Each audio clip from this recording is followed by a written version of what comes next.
शांति। आज 27 जनवरी 2023 की बाबा की साकार मुरली है। मुरली के महावाक्य हैं, मीठे बच्चे, पारस बुद्धि बनने के लिए बाप जो समझाते हैं उसे अच्छी तरह से समझना है। स्वयं में धारणा कर दूसरों को कराना है। प्रश्न है, कौन सा एक राज बहुत ही गुह्य, गोपनीय और समझने का है? उत्तर है, निराकार बाप सभी का माता पिता कैसे बनते हैं? वह सृष्टि की रचना किस विधि से करते हैं? यह बहुत ही गुह्य और गोपनीय राज है। निराकार बाप माता बिगर सृष्टि तो रच नहीं सकते। कैसे वह शरीर धारण कर उसमें प्रवेश कर उनके मुख से बच्चे अडॉप्ट करते हैं। यह ब्रह्मा पिता भी हैं तो माता भी हैं। यह बात बहुत ही समझकर सिमरन करने व स्मृति में रखने की है। गीत है, तुम ही हो माता। ओम शांति। जिसको माता पिता कहते हो तो ज़रूर फरमान पिता ही करेंगे। यह तो माता पिता कंबाइंड है। यह बात मनुष्यों के लिए समझना बड़ा डिफ़िकल्ट है और यही मुख्य बात है समझने की। निराकार परमपिता परमात्मा जिसको पिता कहा जाता है उनको माता भी कहते हैं। यह वंडरफुल बात है। परमपिता परमात्मा मनुष्य सृष्टि रचेगा तो माता ज़रूर चाहिए। यह बात बड़ी गुह्य है और कोई की बुद्धि में कभी आ न सके। अब वह है सभी का बाप, माता भी ज़रूर चाहिए। वह पिता तो है निराकार, फिर माँ किसको रखें? शादी तो नहीं की होगी। यह है अति गुह्य गोपनीय समझने की बातें। नए नए तो समझ न सके, पुराने भी मुश्किल समझकर और उस स्मृति में रहते हैं। बच्चे ही माँ बाप की स्मृति में रहेंगे ना। भारत में लक्ष्मी नारायण को भी कह देते हैं तुम माता पिता, तो राधे कृष्ण के आगे भी जाकर कहते तुम माता पिता। वह तो है प्रिंस प्रिंसेस। उनको माता पिता कोई बेसमझ भी न कहे। मनुष्यों की तो कहने की टेव यानी आदत पड़ गई है, परंतु यह बात ही न्यारी है। लक्ष्मी नारायण को तो उनके बच्चे ही कहेंगे तुम माता पिता। मनुष्य समझते हैं जिनके पास बहुत धन है, महल माड़ियाँ हैं, वह स्वर्ग में हैं। उनके बच्चे कहेंगे हमारे माँ बाप के पास बहुत सुख है, ज़रूर आगे जन्म में कुछ अच्छे कर्म किए हैं। अच्छा, यह जो गाया जाता है तुम माता पिता, परमपिता परमात्मा रचयिता तो एक है, जिसके हम बच्चे हैं। वह भी निराकार हैं। हम आत्माएं भी निराकार हैं, परंतु निराकार फिर सृष्टि कैसे रचते हैं? माता बिगर तो सृष्टि रची नहीं जा सकती। वंडर है सृष्टि रचने का। एक तो परमात्मा रचयिता है नई दुनिया का। पुरानी दुनिया में आकर नई दुनिया रचते हैं, परंतु कैसे रचते हैं? यह बड़ी गुह्य बात है जो निराकार को हम माता पिता कहते हैं। बाप खुद समझाते हैं मैं बच्चों को एडॉप्ट करता हूँ। पेट से बच्चे निकलने की बात ही नहीं। इतने ढेर बच्चे पेट से कैसे निकलेंगे? तो कहते हैं मैं इस शरीर को धारण कर इनके मुख द्वारा बच्चे एडॉप्ट करता हूँ। यह ब्रह्मा पिता भी हैं, मनुष्य सृष्टि रचने वाला और माता भी हैं, जिसके मुख से बच्चे एडॉप्ट करता हूँ। इस रीति बच्चों को एडॉप्ट करना यह सिर्फ बाप का काम है, सन्यासी तो कर न सके। उन्होंने ही जिज्ञासु फॉलोअर्स शिष्य, यहाँ तो हुई रचना की बात, तो बाबा इनमें प्रवेश करते। यह है मुख वंशावली, जो कहते हैं तुम मात पिता, तो माता यह सिद्ध हुई, वह बाप इसमें प्रवेश हो रचते हैं। यह बूढ़ा प्रजापिता भी ठहरा, फिर माता भी बूढ़ी ठहरी। बूढ़ी ही चाहिए ना। अब बच्चों को मात पिता को याद करना पड़े। इनकी तो प्रॉपर्टी है नहीं, तुम बनते हो वारिस, इसलिए इनको बाप दादा कहते हैं। तुमको प्रजापिता ब्रह्मा से प्रॉपर्टी नहीं लेनी है। यह दादा यानी ब्रह्मा भी उनसे लेते हैं। इनको दादा भी तो माता भी कहा जाता है, नहीं तो मात पिता कैसे सिद्ध हो। मात पिता बिगर बच्चे कैसे हो। यह बड़ी गुह्य समझने और सिमरन करने की बात है। बाबा आप पिता हो, इस माता द्वारा हमने जन्म लिया है। बरोबर वर्षा भी याद आता है। याद उस बाप को करना है। ज्ञान से तुम समझ भी सकते हो कि कैसे बाप पति दुनिया में आते हैं। कहते हैं जिसमें प्रवेश करता हूँ यह हमारा बच्चा भी है, तुम्हारा बाप भी है और फिर माता भी है। तुम हो गए बच्चे, तो बाप को याद करने से वर्षा मिलता है। माता को याद करने से वर्षा नहीं मिलेगा। निरंतर उस बाप को याद करना है, बाकी इस शरीर को भूलना है। यह ज्ञान की बातें समझने की है। बाप पुरानी दुनिया में आकर नई दुनिया रचते हैं, पुराने को खलास कर देते हैं, नहीं तो कौन खलास करे।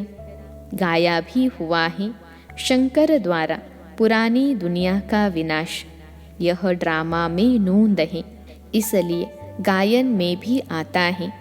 तुम बच्चे जानते हो हमारे लिए नई राजधानी बन रही है। विनाश की फुल तैयारियां हैं। तुम इतने ढेर हो, सब राजाई पद पा रहे हो।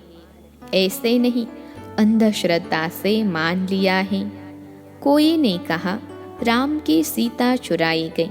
सत कोई भी बात न समझो तो समझने की कोशिश करो, नहीं तो बेसमझ के बेसमझ ही रह जाएंगे। भक्ति मार्ग में तो अल्पकाल का सुख मिलता है, उसका फल उस ही जन्म में व दूसरे जन्म में अल्पकाल के लिए मिल जाता है। तीर्थ यात्रा पर जाते हैं, कुछ समय तो पवित्र रहते हैं, पाप नहीं करते, दान पुण्य भी करते हैं। इसको कागविष्टा के समान सुख कहा जाता है। यह तुम बच्चे ही समझ सकते हो, क्योंकि तुम बंदर से बदल मंदिर लायक बने हो। सतयुग में तुम पारस बुद्धि थे, क्योंकि पारसनाथ पारसनाथिनी का राज्य था। सोने के महल थे, अब तो पत्थर ही पत्थर हैं।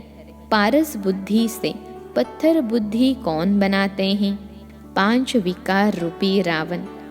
जब सब पत्थर बुद्धि बन पड़ते हैं, तब ही फिर पारस बुद्धि बनाने वाला बाप आते हैं। कितना सहज समझकर समझाते हैं, बीज और झाड़। बाकी डिटेल तो समझाते रहते हैं, समझाते रहेंगे। नटशेल में कहते हैं बाप को याद करो, जिससे वर्षा मिलता है। माता को याद करने की ज़रूरत नहीं। बाप कहते हैं बच्चे मुझे याद करो, तो ज़रूर बच्चों ने माता से जन्म लिया होगा। जन्म लिया बाप से वर्षा लेने के लिए, तो इस माता को भी छोड़ो, सब देहधारियों को छोड़ो, क्योंकि अब वर्षा बाप से लेना है। अब बच्चे समझ गए हैं कि हम आत्मा रूहानी बाप के बच्चे हैं और फिर जिस्मानी माता पिता के भी बच्चे बने हैं। वह बेहद का बाप नई सृष्टि रचते हैं। भारत स्वर्ग था ना, यह लक्ष्मी नारायण स्वर्ग के मालिक थे, अब नहीं है। बेहद का बाप समझाते हैं, तुम हर जन्म में हद का वर्षा लेते आए हो।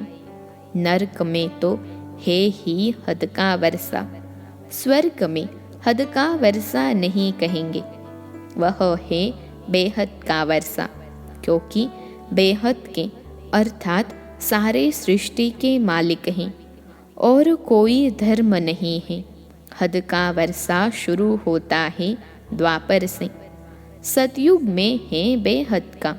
तुम प्रारब्ध भोगते हो, वहाँ तुमको बेहद की बादशाही है। यथा राजा रानी तथा प्रजा, प्रजा भी कहेगी हम सारे सृष्टि के मालिक हैं। अभी तो प्रजा ऐसे नहीं कहेगी कि हम सारे सृष्टि के मालिक हैं, अभी तो हदें लगी पड़ी हैं। वह कहते हैं हमारे पानी के अंदर नहीं आ सकते, यह टुकड़ा हमारा है। वहाँ प्रजा भी कहेगी हम विश्व के मालिक हैं। हमारे महाराजा महारानी लक्ष्मी नारायण भी विश्व के मालिक। यह अभी हम समझते हैं कि वहाँ एक ही राज्य रहता है, वह है बेहद की बादशाही। भारत क्या था किसकी बुद्धि में भी नहीं है। तुम बच्चों को अब शिक्षा मिलती है कि बेहद के बाप से वर्षा लो। हम कहते हैं तो ज़रूर हम ले रहे हैं। बेहद का बाप है ही स्वर्ग का रचयिता। गाया भी जाता है 21 पीढ़ी राज्य भाग्य। पीढ़ी क्यों कहते हैं? क्योंकि वहाँ बूढ़े होकर मरेंगे, वहाँ अकाले मृत्यु नहीं होगा, माताएं कभी विधवा नहीं बनेगी, रोना पीटना नहीं होगा। यहाँ तो कितना रोते पीटते हैं, वहाँ बच्चों को भी रोने की दरकार नहीं। यहाँ तो बच्चों को रुलाते रहते हैं कि मुख बड़ा हो, वहाँ ऐसी बात नहीं। यह तो सब बच्चे समझते हैं कि हम अभी बेहद के बाप से कल्प पहले मिसल वर्षा ले रहे हैं। 84 जन्म पूरे हुए, अब जाना है। निरंतर बाप और वर्षे को याद करने से विकर्म विनाश होंगे। मन मनाभव का अर्थ कितना सहज है। गीता भले झूठी है, परंतु उसमें कुछ न कुछ तो सच है ना। मुझ अपने बाप को याद करो। श्री कृष्ण तो ऐसे नहीं कहेंगे कि मुझे याद करो, तुमको मेरे पास आना है। परमात्मा अभी सर्व आत्माओं को कहते हैं कि तुम सभी आत्माओं को मच्छरों सदृश आना है। तो ज़रूर आत्मा परमात्मा बाप को ही फॉलो करेगी। श्री कृष्ण ऐसे नहीं कहेंगे कि मुझ आत्मा को याद करो, उनका नाम ही कृष्ण है। आत्मा कोई भी नहीं कह सकती। आत्माएं सभी भाई भाई हैं। यह तो बाप कहते हैं मैं निराकार हूँ, मुझ परम आत्मा का नाम है शिव। तो श्री कृष्ण कैसे कहेंगे? उनको तो शरीर है। शिव बाबा को तो अपना शरीर है नहीं। शिव बाबा कहते हैं बच्चे तुम्हें भी पहले अपना शरीर नहीं था, तुम आत्मा निराकार थी, फिर शरीर लिया है। अब तुमको ड्रामा के आदि मध्य अंत की स्मृति आई है। बाप सृष्टि कैसे कब और क्यों रचते हैं? सृष्टि तो है ना, गायन भी है। ब्रह्मा द्वारा नई सृष्टि की रचना की, तो ज़रूर पुरानी सृष्टि से ही नई सृष्टि की रचना करते होंगे। कहते भी हैं मनुष्य से देवता बनाया।